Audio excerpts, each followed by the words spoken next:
Good morning, ladies and gentlemen. It's truly an honor to be here at the GEEF Global Water Summit 2025. Now, let me talk about some interesting facts. There is one commodity which we export as a raw material and import as a full value-added service. And India has spent close to $3 billion doing this. The same mineral is extensively used in our products like mobiles, laptops, and now it is getting into the clean mobility and also the renewable energy. Yet, worldwide, this commodity, the recycling rate is less than 5%. Yes, this is lithium. Today, the theme of my keynote is accelerate, and I will share this perspective from lithium battery recycling. As we see, the battery demand is exploding worldwide. For example, in the United States, the demand for these batteries is expected to grow 4 times by 2035. In India, it's even more dramatic, 14 times by 2035, representing 270 gigawatt hours. This growth drives enormous need for critical minerals. And what are these critical minerals? Lithium, cobalt, and nickel. But it also means equally massive wave of waste. By 2030, around 15 million tons of lithium-ion batteries will retire. So this is not just a waste problem, it is also a resource problem because inside the waste lies an opportunity of billions of dollars and a chance to change how we think about sustainability. Now, before dwelling into the recycling aspect, let us now look at how the lithium-ion batteries are different and why I'm talking about lithium-ion batteries worldwide. Unlike traditional waste streams, lithium-ion batteries are both risky as well as valuable. On one hand, unsafe disposal can lead to fire hazards, toxic leaks, and serious environmental damage. And many of us have seen this through headlines, fires in the landfills, and also in some centers.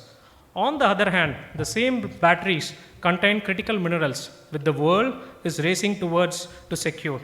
By recycling them, we not only mitigate risk, but we also conserve these finite resources. And this is what we call as urban mining, extracting minerals not from earth, but from products that are in circulation. Now, is recycling the answer? Yes. Recycling, therefore, is not just about waste management. It's about building a sustainable and self-reliant energy future.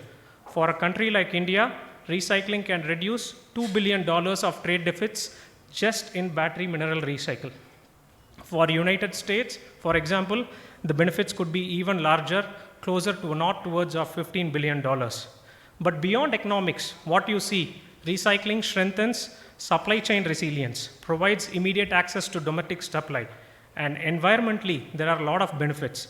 For example, it reduces 80% less water than virgin mining. It lowers the greenhouse gas emissions by 30 to 70%. It lowers the energy demand by 40%. And more importantly, if you add all these together, we will be able to bring down the cost of the new batteries by 10%. So the fastest path for battery independence is not just by mining more, it is by recycling better. Having said this, there is a lot of promise in recycling, but the road ahead also has its hurdles. The regulatory landscape is fragmented, the compliance is still weak, the EPR obligation is poorly fragmented. On the other hand, the financial funding has also stopped. The collection, I would say, remains disorganized, supply chain are costly, and recycling different chemistry, especially low-value ones for LFP, remains a challenge. But what I sincerely believe is these hurdles are not roadblocks. These are opportunities for a stronger policy, smarter capital management, and more powerful collaborations between the OEMs, recyclers, and the government. So what is the role of technology in this whole aspect? Technology plays an important part in different aspects of the challenges what I mentioned in the previous page. One, in terms of sorting, battery diagnostics. Through AI-driven digital twins and advanced analytics, we can simulate battery performance, predict the end of life, predict the remaining useful life of the battery, and accurately sort these battery according to the state of health. And why is this important? Before we recycle these batteries, there is to be a possibility of extending the life of the battery through second life solution. The second aspect what we have been seeing is battery handling. Today, robotics is enabling safe and efficient dismantling of high voltage battery packs and thereby minimizing the risk for human workers. And this is important because India predominantly is looking at dismantling these battery packs for recycling purpose with human intervention. But with robotics coming in, technology could play a role in terms of safe dismantling. Hydromet process. High quality hydrometallurgy process, which requires extensive amount of water, are being introduced in the market. There is definitely a benefit over lower carbon emissions, and this helps to extract lithium, nickel, and cobalt with high purity, which will enable battery grade precursors that go straight back into the cell manufacturing. And this would be enabled by battery traceability with the concept of digital battery passport. We can ensure full transparency of battery chemistry origin, life cycle, which is critical for compliance as well as sustainable reporting. Now, let us envisage a circular future wherein we provide an circularity in terms of battery waste coming in.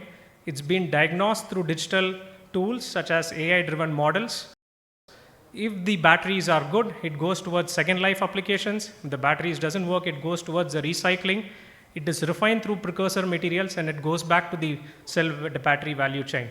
And this, if you are able to do successfully, we are talking about fueling a $230 billion EV market. We are talking about managing our own supply chain, domestic supply chain, where defense by itself need not rely on importing of materials, but it can be on full basis in terms of domestic supply chain. The third aspect, and more importantly, is repurposed battery by itself could be a large market, which is close to around $5 billion by 2030. So what we have is today, we may not have mines, but we do have the resources. If we design intelligently, collect efficiently, and recycle efficiently, we can power the future without draining the planet. Ladies and gentlemen, this is not about the technology, it's about responsibility. The batteries that powered yesterday's mobility can fuel the clean energy system if we recycle it right. I will leave you with a thought from C.S. Lewis. You can't go back and change the beginning, but you can start where you are and change the ending. And today, through recycling and innovation, we have the chance to change the ending for our industries, for our economies, and for our planets. Thank you.